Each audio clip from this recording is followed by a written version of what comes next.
In the middle decades of the 19th century, Manchester stood at the epicenter of a revolution that had already reshaped Britain and was now reshaping the world.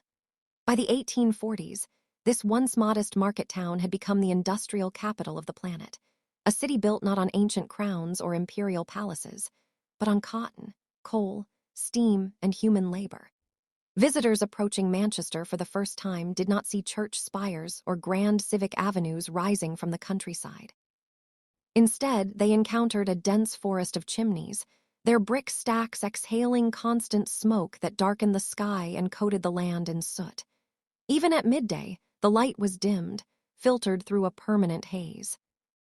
Geographically, Manchester owed its ascent to water and proximity.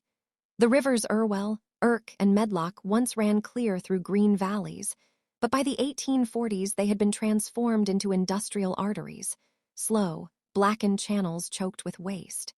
The nearby coalfields of Lancashire provided the fuel, while the damp northern climate proved ideal for spinning cotton fibers.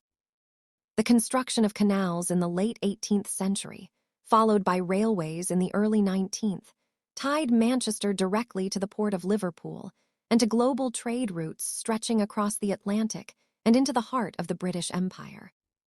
Politically, this was an era of tension and imbalance. Britain was governed by a parliamentary system that increasingly served industrial wealth, yet the vast majority of Manchester's population had no vote, no voice, and little protection.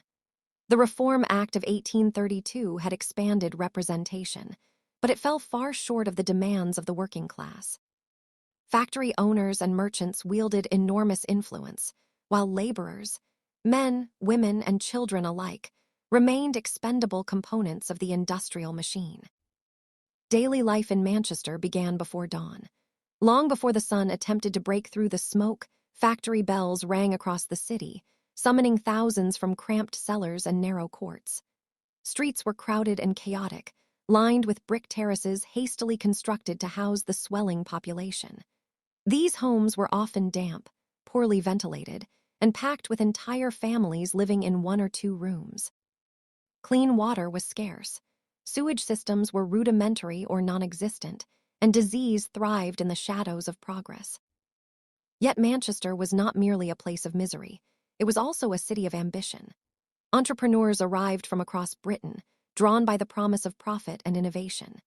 Engineers refined steam engines, merchants negotiated vast contracts, and warehouses rose along the canals, storing cotton from America, India, and Egypt. The city pulsed with energy and movement, a sense that history itself was being forged here, even as countless lives were worn down in the process. The tension shaping this era lay in that contradiction. Manchester was celebrated as a symbol of modernity, efficiency, and wealth, while simultaneously condemned as a monument to exploitation and suffering. Writers, reformers, and foreign visitors described it in stark terms, some in awe, others in horror. It was a city where the future had arrived early, and where the cost of that future was paid daily in sweat, sickness, and shortened lives. To walk through Manchester in the 1840s was to witness a city sharply divided by class and circumstance.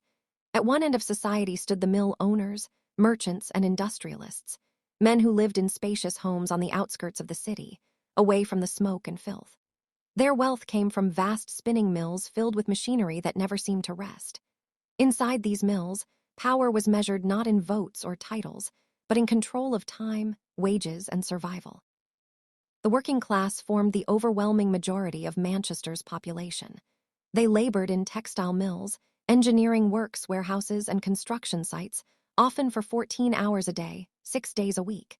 Children as young as 8 were common sights in factories, crawling beneath machines to clear debris or tie broken threads. Injuries were frequent, fatalities accepted as part of the cost of doing business. Compensation was rare, replacement was easy. Belief and religion offered limited refuge. Churches and chapels dotted the city, preaching patience, morality, and obedience, but faith competed with hunger and exhaustion. Nonconformist movements, Methodists, Baptists, and others, found strong followings among workers, offering both spiritual comfort and a sense of community. At the same time, radical political ideas spread rapidly through pubs, meeting halls, and workers' associations. Chartism, the great working-class movement of the era, found fertile ground in Manchester, demanding universal male suffrage, fair wages, and humane working conditions. Power responded with suspicion and force. Authorities feared unrest in a city already marked by trauma.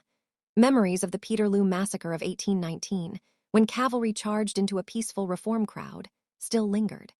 Throughout the 1840s, troops and police remained a visible presence, ready to suppress strikes or demonstrations. Factory owners warned that reform would bring economic collapse, while workers argued that survival itself was already in question. Disease was an ever-present enemy.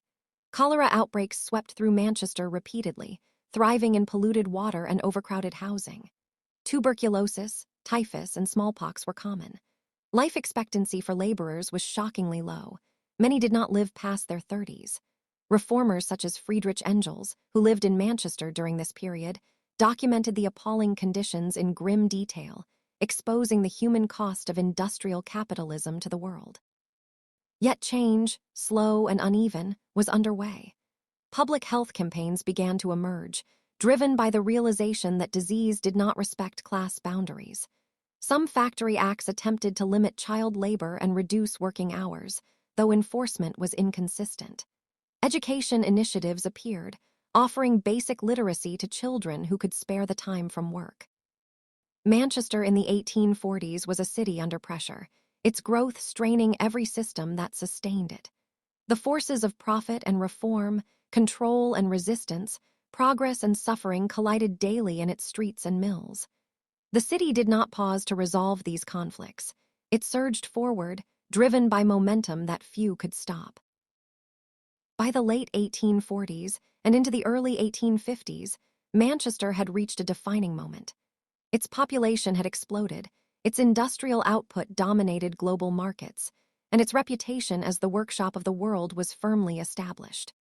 Cotton from Manchester clothed millions across continents, binding distant plantations, ports, and markets into a single, vast economic system. The city stood at the peak of its industrial power, yet the cracks beneath the surface were impossible to ignore. The consequences of unchecked growth were becoming undeniable. Environmental damage scarred the landscape, rivers rendered lifeless by chemical waste. Social unrest simmered, fueled by inequality and economic vulnerability. The Irish famine of the late 1840s brought waves of desperate migrants into Manchester, intensifying competition for jobs and housing. Poverty deepened, even as wealth accumulated at unprecedented levels. At the same time, Manchester became a crucible for reform and new ideas. The suffering concentrated within its boundaries forced Britain to confront uncomfortable truths about industrial society. Public health reforms, urban planning initiatives, and labor regulations gained momentum in response to the city's conditions. Manchester's horrors became evidence in parliamentary debates, reports, and novels that shaped public opinion. The city also left a lasting intellectual legacy. Thinkers, economists, and social critics studied Manchester as a living experiment in modernity. It influenced debates on capitalism, socialism, and the role of the state. What happened in its mills and slums resonated far beyond Lancashire, shaping policies and movements across Europe and the industrializing world. As the mid-century approached, Manchester did not collapse under its own weight, nor did it fully reform itself. Instead, it evolved. Technology improved, conditions slowly shifted, and the city adapted, carrying forward both its achievements and its scars. The hell on earth described by contemporaries was real, but it was also transformative, a brutal proving ground for the modern age. In the end, Manchester of 1840 to 1850 stands as a warning and a foundation. It shows how progress can be built on suffering, how innovation can outpace compassion, and how societies are forced to reckon with the consequences of their ambitions.